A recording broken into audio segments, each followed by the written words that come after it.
Hi friends, मैं हूं जीत और आपका स्वागत है आपकी अपनी एकेडमी कैन बी डन में। और आज हम स्टार्ट करने वाले हैं the Elizabethan age which is also called the golden age in history of English literature. So guys let's start. So Elizabethan age is from 1558 to 1603. It is a time when Queen Elizabeth ascended the throne. Why Elizabeth's age is called the golden age? इसको golden age क्यों कहते हैं, आइए इस पर नज़र डालते हैं। Queen Elizabeth had a divine personality and she was accepted by everyone as a divine lady. वो एक बहुत ही डिवाइन पर्सनैलिटी थी और सब उनको एक्सेप्ट करते थे, सब उनकी रिस्पेक्ट करते थे, उन्हें एक दैवी अवतार मानते थे। She had the unique kind of personality. उनकी पर्सनैलिटी बाकी आम लोगों से बहुत भिन्न थी।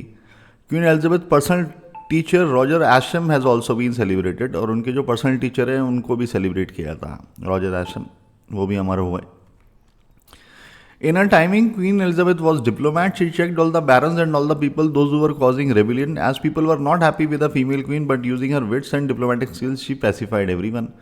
उनका जब समय आया, जब वो गद्दी पर बैठी, तो एक डिप्लोमेट थी और उन्होंने सारे जो समय के बैरन्स थे उनको चेक किया और देखा कि कौन उनके खिलाफ विद्रोह कर रहा है, क्योंकि लोग जो थे वो खुश नहीं थे एक महिला को अपने रूलर मानने के रूप में। तो they were not happy with the female queen, परंतु अपनी बुद्धि से, अपनी चतुराई से, अपने डिप्लोमेटिक स्किल से उन्होंने सबको शांत कर दिया।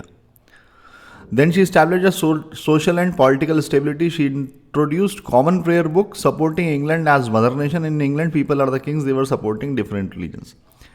फिर उसके बाद उन्होंने एक सोशल और पॉलिटिकल स्टेबिलिटी को वहाँ पे इस्टेब्लिश किया। उन्होंने एक कॉमन प्रेयर बुक को शुरू किया जो इंग्लैंड को मदर नेशन के रूप में सेटल करता था। उससे पहले जो राजा थे वहाँ पर वो डिफरेंट रिलीजन्स को सपोर्ट करते थे। For example few king support Catholicism, कुछ जो राजा थे वो कैथोलिज्म को सपोर्ट करते थे, वाइल अदर सपोर्टेड प्रोटेस्टेंट्स, बाकी के प्रोटेस्टेंट को सपोर्ट करते थे। But when queen Elizabeth became the queen, she started supporting the Anglicanism which is a kind of religion that was related to England. तो उन्होंने आके एक नई तरह के रिलीजन को इस्टेब्लिश करने की कोशिश की जो कि एंग्लिकनिज्म कहलाया। Means she believe that we should love our nation first. Nation first policy उन्होंने की, राष्ट्र पहले है, इस पॉलिसी को उन्होंने वहाँ पर इस्टेब्लिश किया। Mother Britannia and the lady Britannia which represent Britain, and she field everyone with the feelings of patriotism. और उन्होंने देश लोगों में देशभक्ति की भावना जगाने की कोशिश की, जिसमें वो काफ़ी हद तक सफल भी हुई। Elizabeth launch the act of patronship. उन्होंने एक्ट ऑफ पेट्रॉनशिप लॉन्च किया। आइए देखते हैं क्या है act of patronship. Act of patronship was act in which all the courtiers, ministers and rich people were told to be the patron और guardian of the poets, writers and dramatist. वो इस बात को बहुत अच्छे से जानती थी कि जो आगे जो इतिहास लिखा जाएगा, जो भी साहित्य होगा, वो उसके ऊपर बहुत सारी चीज़ें निर्भर करती हैं, उससे लोगों के दिमाग पर बहुत निर्भर करता है। They are able to rule और at least influence the minds of people. जो आम जनमानस है उसको, उसके माइंड को बहुत हद तक इंस्पायर करती हैं सारी चीज़ें। तो उन्होंने उनके लिए एक्ट ऑफ पेट्रनशिप स्टार्ट किया कि जो भी वहाँ के जो मंत्री हैं, मिनिस्टर्स हैं, कोर्टियर्स हैं, जो अमीर लोग हैं, वो गार्जियन बनेंगे उन पोइट्स, राइटर्स और ड्रामेटिस्ट के। In this age they discovered India and America. India और अमेरिका की भी उस समय खोज की। उदाहरण के लिए इंडिया डिस्कवर्ड और वास्को डी गामा इन 1492 में वास्को डी गामा भारत पहुँचे, और अमेरिका की खोज की कोलंबस ने 1498 में। So this was the time, by the duration of 1558 they already had two big colonies like America and India. So Elizabethans were very affluent. They had lots of raw material, resources, big patches of land. All the Elizabethans became very rich. So एक ऐसा समय था 1558 के आसपास कि उनके पास already दो colonies थी, अमेरिका और इंडिया सी बड़ी कॉलोनीज थी। उस समय के जो एलिजाबेथन्स थे उन बहुत धनी थे, बहुत प्रभावशाली थे, उनके पास रॉ मटेरियल था, रिसोर्सेज था, ज़मीनें थी, और ये सारे जो एलिजाबेथन्स थे ये सारे अमीर हो गए। Elizabeth promoted sea expeditions for the criminals those who were given death punishments. Elizabeth gave another choice to go in search of the islands. If these people found any island they were made the governor of that island. They were suppose to pay taxes to the mother nation England. So this is how everyone became involved in the affluence of English culture. English became independent, abundant in everything and super rich. उन्होंने समुद्री यात्राओं को उन्होंने बहुत बढ़ावा दिया। जो भी क्रिमिनल्स थे, जो उनके देश के लिए खतरा थे, उन्होंने उन्हें खुला छोड़ दिया कि नहीं, आप इंग्लैंड में नहीं रहेंगे, आप बाहर जाके नए जगहों की तलाश कीजिए जिनके बारे में इंग्लैंड में नहीं पता है या दुनिया को नहीं पता है। तो अगर आपने कोई जगह खोज ली तो वहाँ के आप गवर्नर बन जाएंगे और आपको टैक्स देना है अपने मदर नेशन इंग्लैंड को। सो इस तरह से अपने वहाँ से तो उन्होंने क्राइम कर ही दिया, बाकी दुनिया के लिए एक और आफत शुरू कर दी कि उन्होंने लोग बाहर जाके राज करने की कोशिश करने लगे। और इस सब में जो है इंग्लैंड बहुत ही समृद्ध हो गया और वहाँ के लोग जो है वो सुपर रिच हो गए.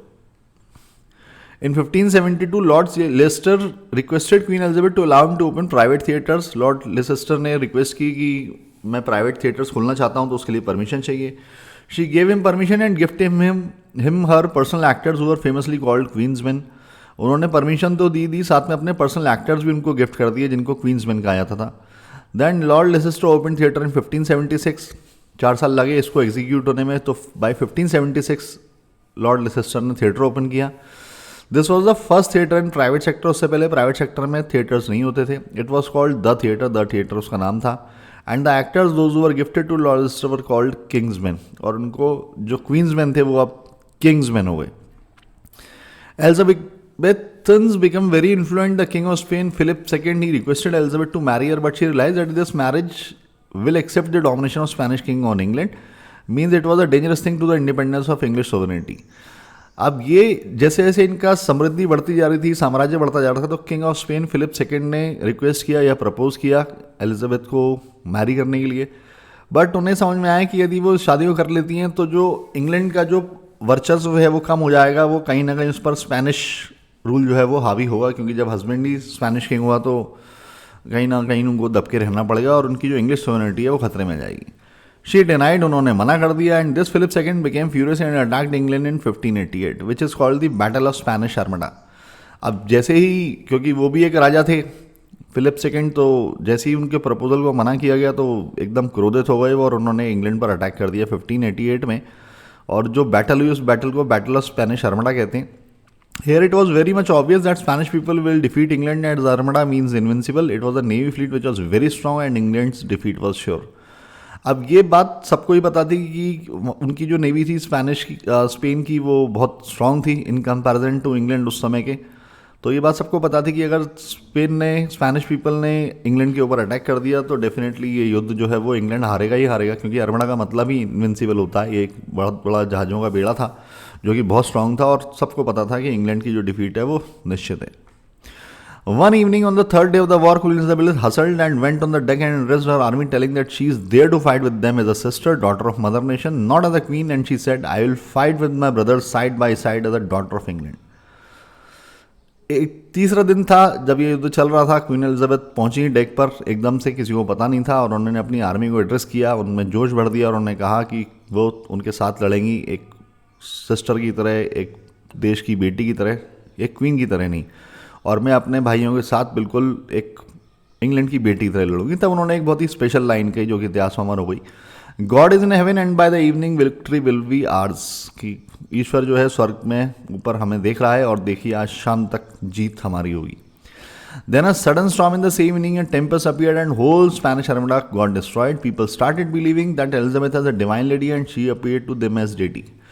और जैसे ही उन्होंने लाइन बोली, ये तीसरे दिन की बात है, और शाम तक, उसी शाम को एक बहुत तेज़ टेम्पेस्ट तूफान आया और जिसने पूरे स्पेनिश आर्मडा को डिस्ट्रॉय कर दिया. अब जैसे ही हुआ और सुबह उन्होंने बोला ही था तो लोग एकदम मानने लगे कि अरे ये तो इनके पास तो दैवी शक्तियाँ हैं, और उन्हें वो एक देवी समान प्रतीत होने लगी.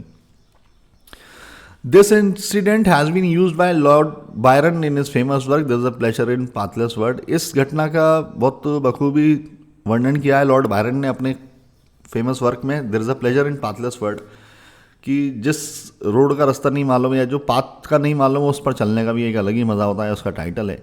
ही says where is Spanish armada which was swept away by the strong wind. So earlier people had no idea it is a geographic condition and is a part of oceanographic which is called El Nino effect. ये बाद में लोगों को science से मालूम पड़ा जिन्होंने उसके ऊपर खोज की कि वो उनके किसी कर्ज की वजह से या उनकी देवी शक्ति की वजह से नहीं हुआ था. एक ओशियोग्राफिक यानी कि समुद्र में अगर हम समुद्र की साइंस को पढ़ेंगे तो एक एल नीनो इफेक्ट है. आज अभी भी आप पढ़ते हैं, इस तरह के सुनामी आते रहते हैं.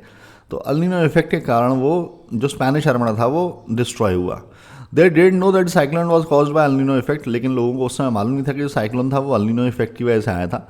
उस समय लोगों को ऐसा लगा दैट एलिजाबेथ जो है वो एक दैवीय शक्ति है उनके पास, and she cause a storm to save the people of England. और उन्होंने इस तूफान को खड़ा किया जिससे कि इंग्लैंड के लोगों को बचाया जा सके.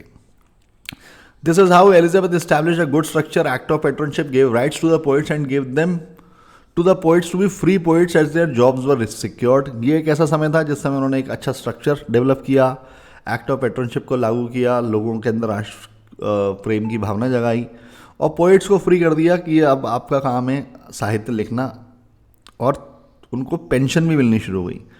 This is the reason that Elizabethan age is also called the golden as. यही मुख्य कारण है जिनकी वजह से एलिजाबेथन एज को लिटरेचर की दृष्टि से और वैसे भी गोल्डन एज कहा जाता है इंग्लैंड की। This beautiful time has been described by Milton in a beautiful way. इस खूबसूरत समय को मिल्टन के द्वारा बड़ी खूबसूरती से इसका वर्णन किया गया है। उनकी लाइन्स को कोट करते हैं, we suddenly see England as a strong nation rising herself from a long sleep like a strong man shaking his invincible locks. एकदम से हम देखते हैं कि इंग्लैंड जो है वो एक स्ट्रॉन्ग नेशन की तरह, एक मजबूत देश की तरह राइज कर रहा है एक बहुत लंबी गहरी नींद सोने के बाद। जैसे कि कोई एक मजबूत व्यक्ति जो है वो अपने जो उसके ऊपर जो बंधन है जिनमें वो जकड़ा हुआ है, उनको जो दिखते नहीं हैं उनको हटा दिया है, उसने झटक दिया है। Here he says that England was a giant who was shackled, but he woke up and broke up all the shackles and started playing with the invincible lock.